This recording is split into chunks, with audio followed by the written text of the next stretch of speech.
আচ্ছা, আমার কাছে একটা নদিয়া জেলা থেকে একজন আসেন, এসে বললেন যে স্যার আমার তো 11 মাসের একটা লিজ এগ্রিমেন্ট করা আছে, এই সরি, লিভ অ্যান্ড লাইসেন্সির এগ্রিমেন্ট করা আছে।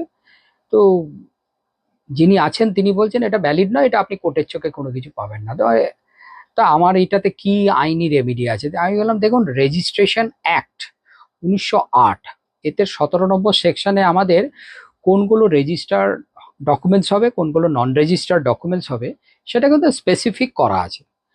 আপনি মাথায় রাখবেন, আপনার যদি লিভ অ্যান্ড লাইসেন্সের এগ্রিমেন্টটা 11 মাসের হয়, তাহলে আপনি নোটারাইজ কোনো ডকুমেন্টস দিয়ে আপনি কিন্তু এটা ক্লেম করতে পারেন, এবং এটা নিয়ে আপনি মামলাও করতে পারবেন। আপনি তাকে যেটা খুশি আপনি তার বিরুদ্ধে আইনানুগ ব্যবস্থা নিতে পারবেন। কিন্তু আপনার নিজের ইচ্ছা খুশি দেখা গেল 11 মাসের উপরে আপনি একটা করে রেখে দিলেন, সেটা কিন্তু আইনের চোখে ভ্যালিড নয়। কারণ 1 ইয়ার হয়ে গেলে ওটা কিন্তু কম্পালসারি ওটাকে রেজিস্টার্ড করতে হবে। তার মানে রেজিস্টার্ড ডকুমেন্টসের আমাদের পিরিয়ডটা হচ্ছে 1 ইয়ার। তাহলে 1 ইয়ার অ্যান্ড অ্যাবাভ হয়ে গেলে কিন্তু রেজিস্ট্রেশনে এতে আসতে হবে, এবং অ্যাজ পার রেজিস্ট্রেশন অ্যাক্ট।